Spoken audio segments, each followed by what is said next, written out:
Now, fall soon gave way to winter, and I went back to Hawaii to work.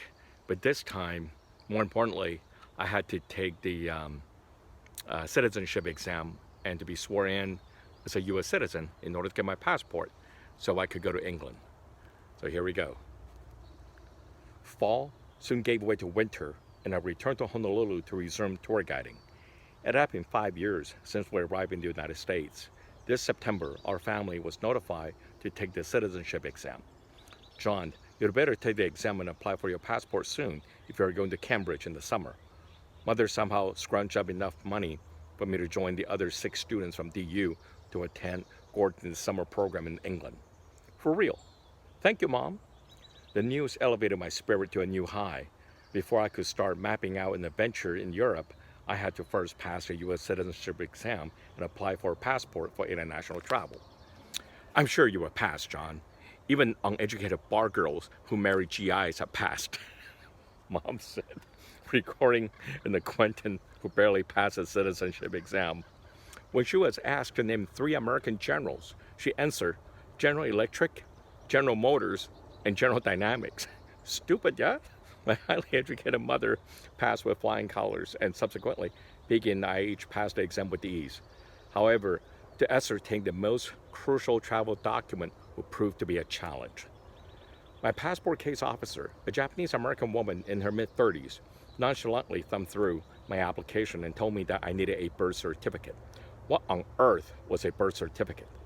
I was born and able to contribute to future birth.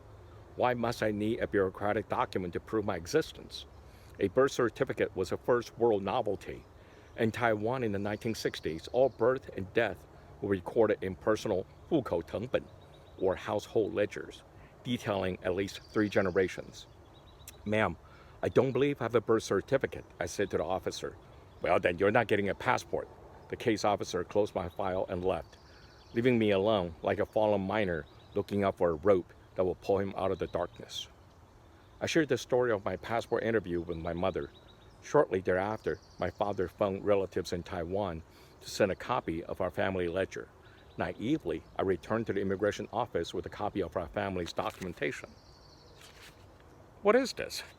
The same case officer who brushed me off was irritated by the non-American proof of birth.